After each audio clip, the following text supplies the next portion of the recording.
कर पाया, उसके लिए मन सबसे बड़ा शत्रु बना रहेगा।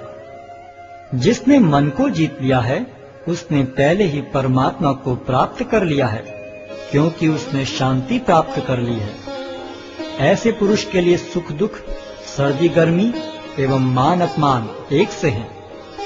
वह व्यक्ति आत्म साक्षात्कार को प्राप्त तथा योगी कहलाता है, जो अपने अर्जित ज्ञान तथा अनुभूति से पूर्णतया संतुष्ट रहता है। ऐसा व्यक्ति अध्यात्म को प्राप्त तथा जितेंद्रिय कहलाता है। वह सभी वस्तुओं को, चाहे वे कंकड़ हों, पत्थर हों या कि सोना, एक समान देखता है। जब मनुष्य निष्कपट हितैषियों, प्रिय मित्रों, तटस्थों, मध्यस्थों, ईर्ष्यालुओं, शत्रुओं तथा मित्रों, पुण्यात्माओं एवं पापियों को समान भाव से देखता है, तो वह और भी उन्नत माना जाता है। योगी को चाहिए कि वह सदैव अपने शरीर, मन तथा आत्मा को परमेश्वर में लगाए, एकांत स्थान में रहे और बड़ी सावधानी के साथ अपने मन को वश में करे। उसे समस्त आकांक्षाओं तथा संग्रह भाव की इच्छाओं से मुक्त होना चाहिए। योगाभ्यास के लिए योगी एकांत स्थान में जाकर भूमि पर कुशा बिछा दे और फिर उसे मृगछाला से ढके तथा ऊपर से मुलायम वस्त्र बिछा दे। आसन न तो बहुत ऊंचा हो न बहुत नीचा, यह पवित्र स्थान में स्थित हो। योगी को चाहिए कि इस पर दृढ़ता पूर्वक बैठ जाए और मन, इंद्रियों तथा कर्मों को वश में करते हुए तथा मन को एक बिंदु पर स्थित करके हृदय को शुद्ध करने के लिए योगाभ्यास करे। योगाभ्यास करने वाले को चाहिए कि वह अपने शरीर, गर्दन तथा सिर को सीधा रखे और नाक के अगले सिरे पर दृष्टि लगाए। इस प्रकार वह अविचलित तथा मुक्त होकर अपने हृदय में मेरा चिंतन करे और मुझे ही अपना चरम लक्ष्य बनाए। इस प्रकार शरीर, मन तथा कर्म में निरंतर संयम का अभ्यास करते हुए संयमित मन वाले योगी को इस भौतिक अस्तित्व की समाप्ति पर भगवत धाम की प्राप्ति होती है। हे अर्जुन, जो अधिक खाता है या बहुत कम खाता है, जो अधिक सोता है अथवा जो पर्याप्त नहीं सोता, उसके योगी बनने की कोई संभावना नहीं है। जो खाने, सोने, आमोद प्रमोद तथा काम करने की आदतों में नियमित रहता है, वह योगाभ्यास द्वारा समस्त भौतिक क्लेशों को नष्ट कर सकता है।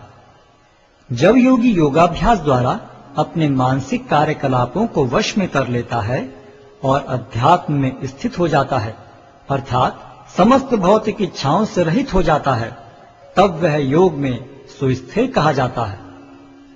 जिस प्रकार वायु रहित स्थान में दीपक हिलता डुलता नहीं, उसी तरह जिस योगी का मन वश में होता है, वह आत्म तत्व के ध्यान में सदैव स्थिर रहता है। सिद्धि की अवस्था में, जिसे समाधि कहते हैं, मनुष्य का मन योगाभ्यास के द्वारा भौतिक मानसिक क्रियाओं से पूर्णतः संयमित हो जाता है। इस सिद्धि की विशेषता यह है कि मनुष्य शुद्ध मन से अपने को देख सकता है और अपने आप में आनंद उठा सकता है। उस आनंदमय स्थिति में वह दिव्य इंद्रियों द्वारा असीम दिव्य सुख में स्थित रहता है। इस प्रकार स्थापित मनुष्य कभी सत्य से विपत नहीं होता और इस सुख की प्राप्ति हो जाने पर वह इससे बड़ा कोई दूसरा लाभ नहीं मानता। ऐसी स्थिति को पाकर मनुष्य बड़ी से बड़ी कठिनाई में भी विचलित नहीं होता। यह निस्संदेह भौतिक संसर्ग से उत्पन्न होने वाले समस्त दुखों से वास्तविक मुक्ति है। मनुष्य को चाहिए कि संकल्प तथा श्रद्धा के साथ योगाभ्यास में लगे और तब से विचलित न हो। उसे चाहिए कि मनोधर्म से उत्पन्न समस्त इच्छाओं को निरपवाद रूप से त्याग दे और इस प्रकार मन के द्वारा सभी ओर से इंद्रियों को वश में करे। धीरे धीरे क्रमशः पूर्ण विश्वास पूर्वक बुद्धि के द्वारा समाधि में स्थित होना चाहिए और इस प्रकार मन को आत्मा में ही स्थित करना चाहिए और अन्य कुछ भी नहीं सोचना चाहिए।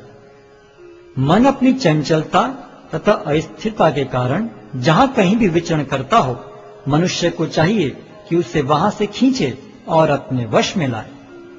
जिस योगी का मन मुझ में स्थिर रहता है, वह निश्चय ही दिव्य सुख की सर्वोच्च सिद्धि प्राप्त करता है।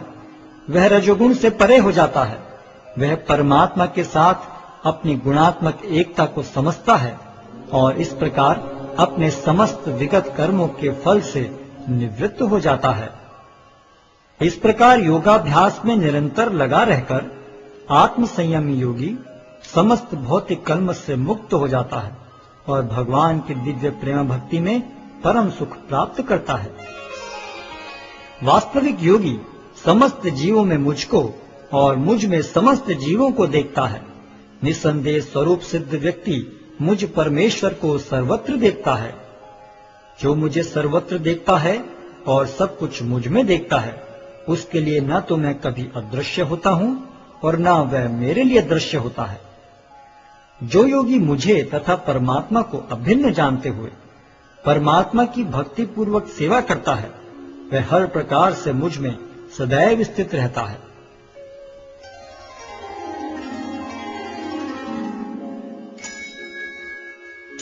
हे अर्जुन, वह पूर्ण योगी है जो अपनी तुलना से समस्त प्राणियों की उनके सुखों तथा दुखों में वास्तविक समानता का दर्शन करता है।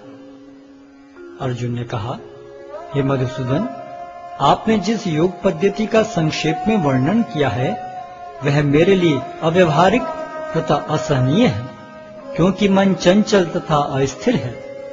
हे कृष्ण, क्योंकि मन चंचल, उच्छृंखल, हठीला तथा अत्यंत बलवान है, अतः मुझे इसे वश में करना वायु को वश में करने से भी अधिक कठिन लगता है।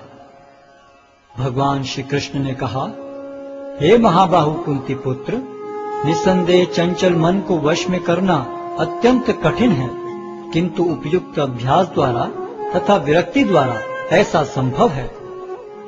जिसका मन उच्छृंखल है उसके लिए आत्म साक्षात्कार कठिन कार्य होता है, किंतु जिसका मन संयमित है और जो समुचित उपाय करता है उसकी सफलता ध्रुव है, ऐसा मेरा मत है।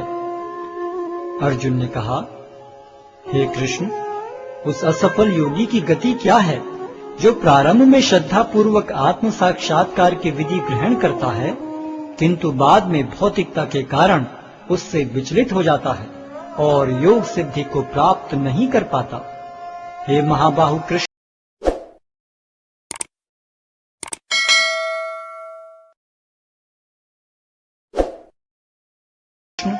क्या ब्रह्म प्राप्ति के मार्ग से भ्रष्ट ऐसा व्यक्ति आध्यात्मिक तथा भौतिक दोनों ही सफलताओं से च्युत नहीं होता और छिन्न भिन्न बादल की भांति विनष्ट नहीं हो जाता, जिसके फलस्वरूप उसके लिए किसी लोक में कोई स्थान नहीं रहता? हे कृष्ण, यही मेरा संदेह है और मैं आपसे इसे पूर्णतया दूर करने की प्रार्थना कर रहा हूँ। आपके अतिरिक्त अन्य कोई ऐसा नहीं है जो इस संदेह को नष्ट कर सके। भगवान ने कहा, हे प्रथापुत्र, कल्याण कार्यों में निरत योगी का न तो इस लोक में और न परलोक में ही विनाश होता है। हे मित्र, भलाई करने वाला कभी बुराई से पराजित नहीं होता।